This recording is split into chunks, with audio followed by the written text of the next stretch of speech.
Good morning, my dear students. I hope you all are doing well and feeling energetic today. So, let's start with the revision of chapter solution. So, in this chapter, you are going to revise what is solution. As we know, solution consists of two components, solute and solvents, and they are having a different types, like different types of solutions are there. There is a solution of solid and gas, there is a solution of solid and liquids, there is a solution of solid gas, and all are there different types. And in this chapter you have revised different measures of concentration terms.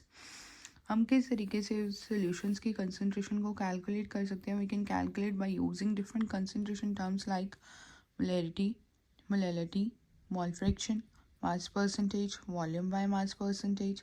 There are different concentration terms having a different formulas which will help us to calculate the concentration of different solutions.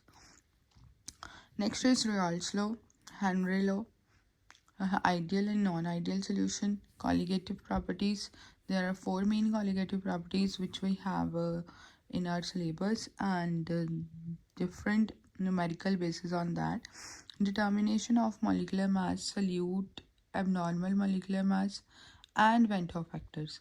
So these are the different topics which we are going to revise in this chapter. So let's revise these questions with the examination based questions.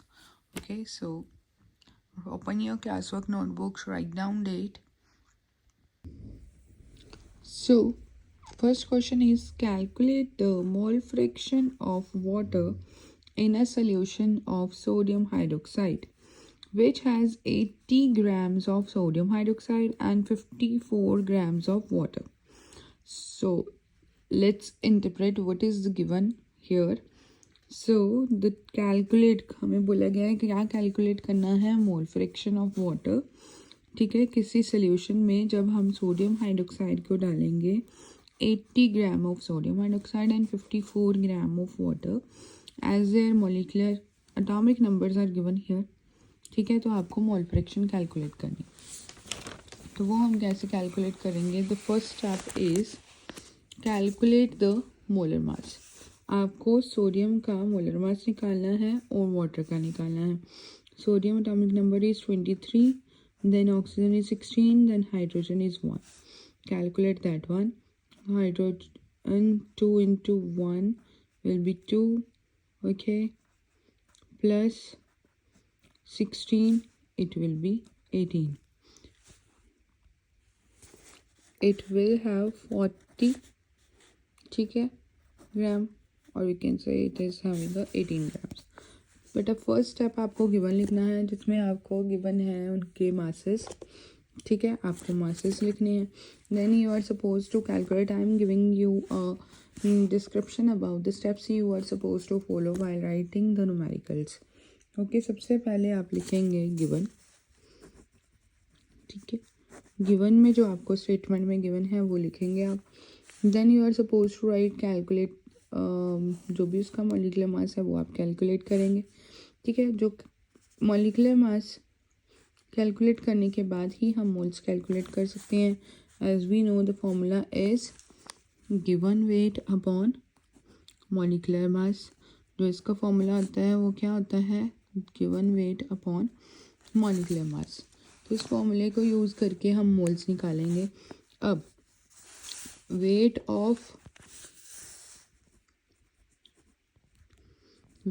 of sodium hydroxide is 80 gram. ठीक है, and weight, we can say mass of water is 54 gram is given. 54 gram of water and sodium hydroxide 80 gram. ठीक है, simply by using these weights we can calculate the mole fraction. Mole fraction आप यहाँ पे calculate करोगे. That will be 80 divided by how, what is the mole, 40 molar mass उसका आ गया, और 54 divided by 18. जो भी आपका आंसर आएगा that is the moles. Then आपको कैलकुलेट करना है टोटल मोल्स कितने हैं हमारे पास। तो टोटल मोल्स कैलकुलेट कैसे करेंगे, सम ऑफ द टू मोल्स, जितने भी आपको दिए हैं कंपोनेंट्स उन दोनों के सम को हम करेंगे, हमारे पास टोटल मोल्स आ जाएंगे।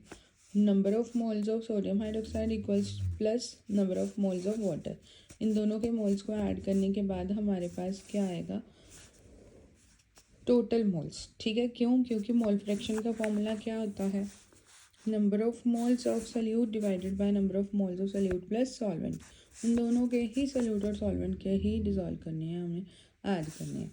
तो इसका फॉर्मूला आता है N1/N1 प्लस N2 या Na प्लस Nb, किसी भी सेंस में ले सकते हो आप। तो इसको कैलकुलेट करना है। एक्चुअल में हमें मोल फ्रैक्शन ही निकालनी है, बट वो मोल फ्रैक्शन निकालने के स्टेप्स मैं आपको बता रही हूँ।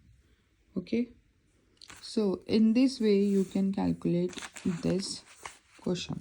So let's move to the next question. But the next question है 2.82 grams of glucose whose molar mass is given 180 are dissolved in 30 grams of water. 2.82 gram glucose को हम 30 ग्राम्स ऑफ वाटर में dissolve कर रहे हैं। Calculate करनी है आपको मोलैलिटी एंड मोलैरिटी दोनों। ठीक है, अब आपको सिर्फ वेट गिवन है। अब जिसके ये क्या होगा, हमारे पास solute and this is a solvent, solute and solvent is given. Let's calculate the molality. अब मोलैलिटी कैलकुलेट करने के लिए सबसे पहले फर्स्ट स्टेप आप क्या करेंगे, मोल्स ऑफ ग्लूकोज निकालेंगे। ग्लूकोज के मोल्स निकालने हैं तो गिवन वेट अपॉन मॉलिक्यूलर मास। ठीक है, वेट कितना है 2.82, मोलर मास कितना है 180, तो आप इसके मोल्स निकाल लेंगे। अब हमने मोल्स क्यों निकाले, क्योंकि जो हमारे पास फॉर्मूलाज हैं फर्दर हमने मोलैरिटी और मोलैलिटी में यूज़ करनी है, तो उसमें मोल्स को यूज़ करेंगे, इसलिए it is mandatory to calculate the moles. जो भी इसकी वैल्यू आएगी that is the number of moles of glucose. Next part is molality. Molality क्या है, मोलैलिटी के लिए हमें क्या चाहिए होता है, मास ऑफ सॉल्वेंट। तो सॉल्वेंट यहाँ पे क्या है, वाटर। वाटर का कितना गिवन है 30 grams. But as we know the formula of molality, molality का फॉर्मूला क्या होता है, number of moles of solute divided by weight of solvent in kg। तो firstly we are suppose to convert this into kg। तो हमने ये kg में convert करना है, तो वो हम डायरेक्टली इसको 1000 के साथ डिवाइड कर देंगे, तो will get this, we get converted into kg, we'll get 0.03 kg. So now you are supposed to apply this formula for the a part. a part के लिए हमें ये formula apply करना है, molality which is equals to number of moles of solute divided by weight of solvent in kg। अब जैसे ही आप moles निकालेंगे, ये जो वो फिल करेंगे, सल्यूट के मोल्स निकालेंगे। Glucose is a solute which is given in a small amount which is a 2.82। ठीक है, and the water is a solvent. आप उसके वॉल्स जो हमारे पास आएंगे यहाँ फिल कर देंगे, और जो हमारे पास वेट आया है उनको डिवाइड करके हमारे पास मोलैलिटी आ जाएगी। Okay, so let's talk about the B part, that is the molality. So molality is represented by capital M as you know. ठीक है, तो मोलैरिटी हमारे पास किसी के इक्वल होती है, वॉल्यूम ऑफ सोल्यूशन के इक्वल होती है। तो अब जो हमारे पास सॉल्वेंट गिवन था ग्राम्स में, हम उसको ज्यूम करेंगे कि वो हमारे पास लीटर्स में हो, मिलीलीटर्स में है। ठीक है, तो हम उसको कन्वर्ट करके पहले लीटर्स में कन्वर्ट करेंगे। लीटर्स में कन्वर्ट करेंगे तो it can become 0.03 litres. So now we are suppose to use the formula of molality. Formula क्या है मोलैलिटी का, number of moles of solute divided by volume of solution. तो volume of solution हमारे पास कितना आ गया 0.03 लीटर। मोल्स जो हम यहाँ पे कैलकुलेट कर चुके हैं वही मोल्स हम यहाँ पे फिल करेंगे, और ये दोनों वैल्यूज़ हमारे पास आ जाएंगी। ठीक है, तो आपको ये ध्यान में रखना है, यहाँ पे हमारे पास मोलैलिटी होगी, आपको जितना भी सॉल्वेंट ग्राम्स में गिवन है वो आपने कन्वर्ट करना है केजीज में। और in case of molarity you are suppose to convert it in litres, because it always measure in litres. अगर आप लीटर्स में नहीं कर रहे तो 1000 के साथ मल्टीप्लाई करोगे। So but you are suppose to convert it into litres. Okay, so this is all about the second question. So let's move to the next question. But the next question is, which of the following solution will have a lower vapor pressure and why? आपको दो solution given किए गए हैं और आपको ये बताना है कि इन दोनों में से जो हमारे पास सॉल्यूशन है उनमें से किसका लोअर वेपर प्रेशर होगा और क्यों. So first is A is 5% solution of cane sugar whose formula is given to you, and 5% solution of urea is given to you. So यहाँ पे अब परसेंटेज क्या है, दोनों की मास परसेंटेज इज सिमिलर, तो उसके बेसिस पे तो हम आइडेंटिफाई नहीं कर सकते कि दोनों के मासेस तो सिमिलर हैं. अगर किसका मास ज़्यादा या कम होता तो हम उससे आइडेंटिफाई कर लेते. ठीक है. सो अगर सेम मास परसेंटेज है तो हमारे पास हमें सेकेंड पर्सपेक्टिव क्या लेना पड़ेगा, there molecular masses. Okay, the formula is given to you. You can check the molecular mass by calculating it. So if we calculate the molecular mass of urea and cane sugar, the molecular mass of this cane sugar is 342 and urea is 60 grams. Okay, but आपको बताना क्या है कि lower vapour pressure किसका होगा. So let's identify that. So बेटा lowering of vapour pressure क्या है हमारे पास, कॉलिगेटिव प्रॉपर्टी. अब relative lowering of vapour pressure जिसको हम बोलते हैं, lowering of vapour pressure colligative property है.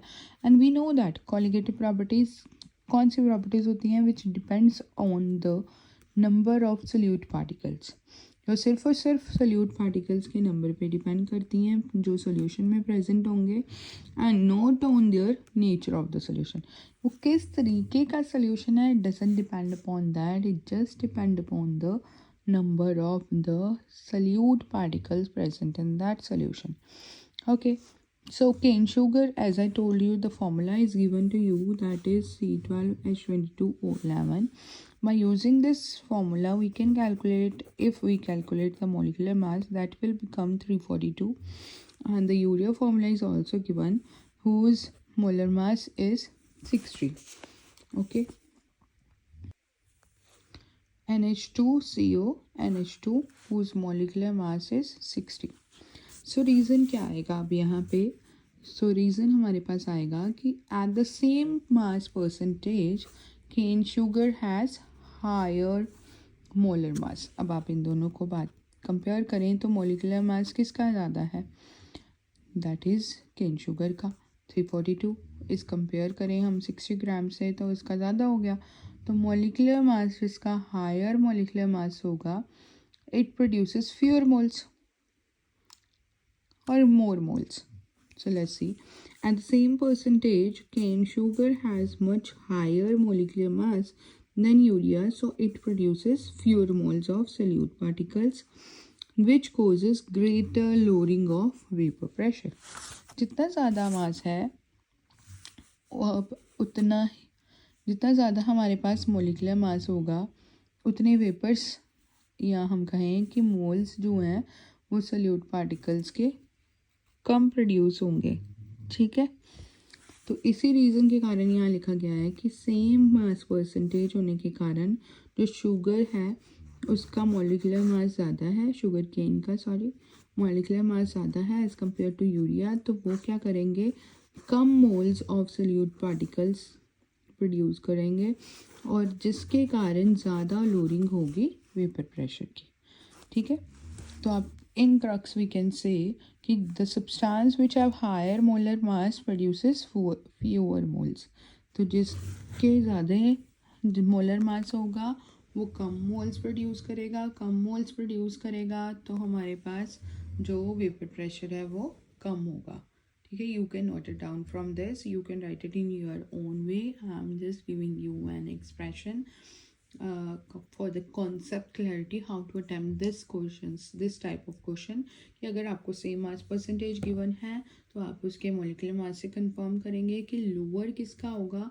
तो जितना ज़्यादा मोलिकुलर मास होगा उतनी ही लोअर ऑफ वेपर प्रेशर होगा। तो केन शुगर जो है हमारे पास उसका वेपर प्रेशर क्या होगा, लोअर, जो ज़्यादा लोअरिंग शो करेगा as compare to the urea. Okay, and let's do the next numerical.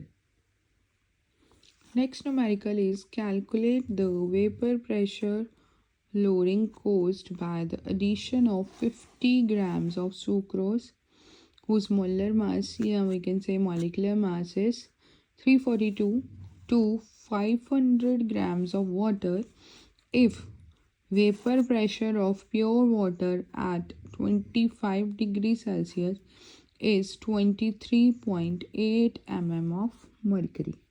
Okay, so let's understand this कि हमें कैलकुलेट क्या करना है, वेपर प्रेशर जो लोअर कर रहा है, ठीक है, लोअरिंग ऑफ वेपर प्रेशर, ठीक है, वेपर प्रेशर लोअरिंग कैलकुलेट करनी है, that is delta P calculate करना है हमें जब हम एडिशन कर रहे हैं 50 ग्राम्स ऑफ सुक्रोज की to 500 grams of water.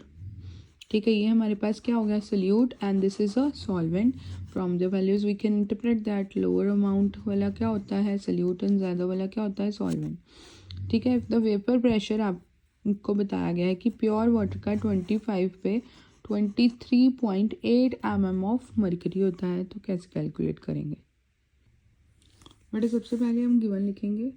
So given में हमें क्या बताया गया है, mass of sucrose that is 50 gram and mass of water is 500 grams। ठीक है, अब ये हमें गिवन दिया गया, अब निकालना क्या है, वेपर प्रेशर लोअरिंग। तो सबसे पहला स्टेप हमारे पास क्या है, मोल्स कैलकुलेट करने हमने। आप वेट गिवन है, मोलर मास भी गिवन है, सुक्रोज का हमें दिया हुआ है 342 ग्राम्स, ठीक है, एंड हमें वाटर का गिवन है 18 ग्राम्स। तो formula we know the moles का फॉर्मूला क्या होता है, गिवन वेट अपॉन मॉलिकुलर मास।